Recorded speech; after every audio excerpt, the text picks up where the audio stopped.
Assalamualaikum warahmatullahi wabarakatuh. Rabbi shrah sadri wa yassir li amri wahlul 'uqdatam min lisani yafqahu qawli. Raditu billahi rabba wa bil islami dina wa bi Muhammadin nabiyya wa rasula.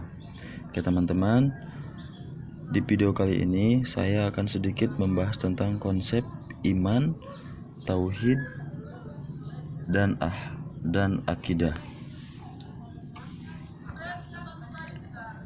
Konsep iman dalam Islam.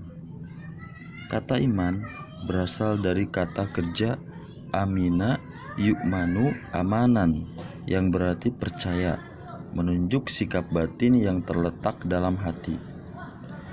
Secara leksikal, iman diartikan sebagai ketetapan hati atau keteguhan hati. Iman berarti pernyataan terhadap pembenaran sesuatu. Pembenaran itu merupakan pernyataan dan pengakuan yang berkonsekuensi, menerima berita dan tunduk pada hukum-hukum.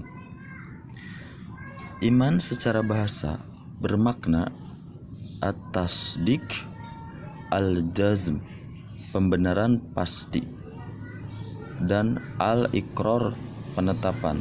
Secara syar'i, iman adalah pembenaran dan penetapan serta ketundukan terhadap kebenaran yang berasal dari wahyu. Lapangan iman sangat luas. Iman bukan hanya percaya terhadap sesuatu, melainkan kepercayaan itu mendorongnya untuk mengucapkan dan melakukan sesuatu sesuai dengan keyakinan terhadap itu. Iman bukan hanya dipercayai atau diucapkan, melainkan menyatu secara utuh dalam diri yang dibuktikan dalam perbuatan.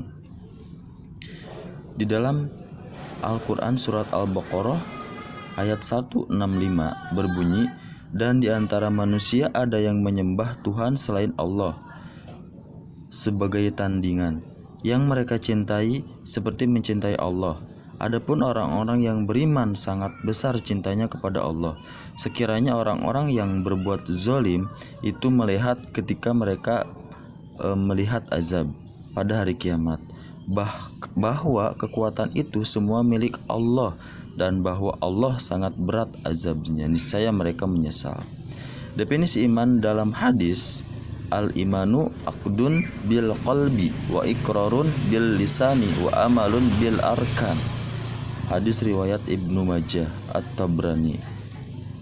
Cara terminologi, iman tidak hanya sekedar kepercayaan dan pengakuan akan keesaan Allah, tetapi mencakup dimensi keyakinan, pengucapan, dan perbuatan.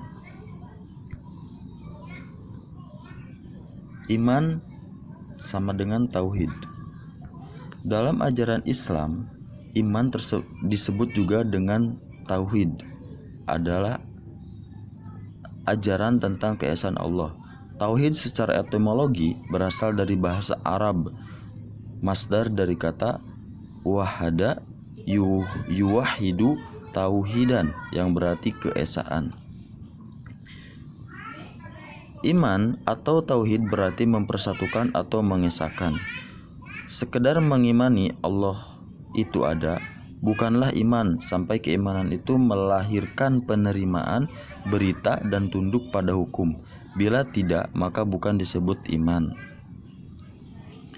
Imam Syafi'i berkata, kewajiban pertama bagi seorang mukallaf adalah berfikir dan mencari dalil untuk makrifat kepada Allah.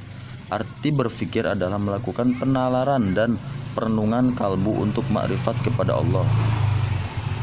Dengan cara seperti itu, ia bisa sampai kepada makrifat terhadap hal-hal yang gaib dari pengamatannya dengan indera, dan ini merupakan suatu keharusan. Hal ini seperti merupakan suatu kewajiban dalam bidang usuluddin. Makrifah adalah meyakini sesuatu yang sesuai dengan keadaan yang sebenarnya dan mempunyai dalil.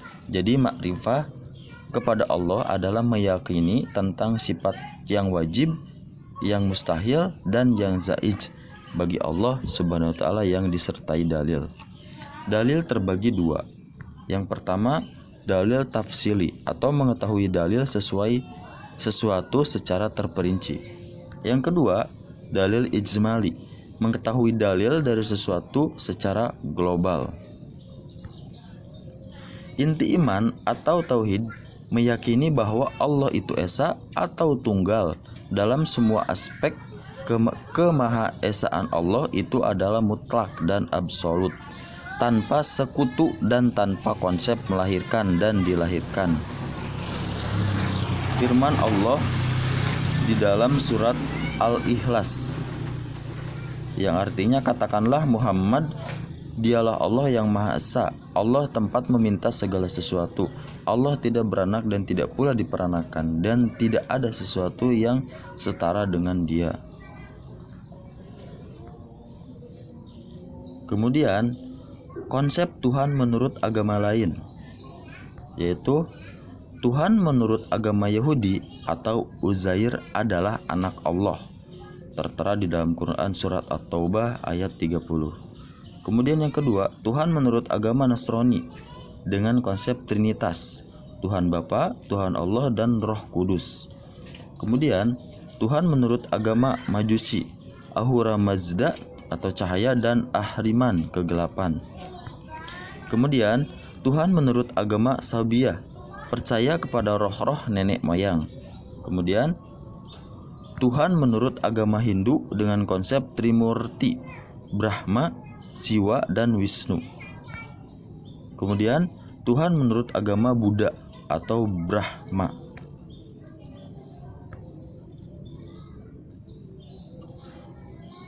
Setelah keyakinan iman itu tertancap kuat dan terhujam mantap di dalam sanubari, baru kemudian dinyatakan secara lisan dengan melafalkan 2 kalimat syahadat, yaitu asyhadu an la ilaha illallah wa asyhadu anna muhammadar rasulullah. Pernyataan lisan ketika mengucapkan 2 kalimat syahadat itu telah menempatkan seseorang memasuki lingkaran Islam, tetapi ucapan itu saja belum dinilai sebagai iman dan akidah bila tidak disertai dengan pembenaran, pernyataan dan pengakuan, menerima dan tunduk pada hukum yang kemudian diikuti dengan aplikasi nyata dalam aktivitas kebajikan atau amal soleh.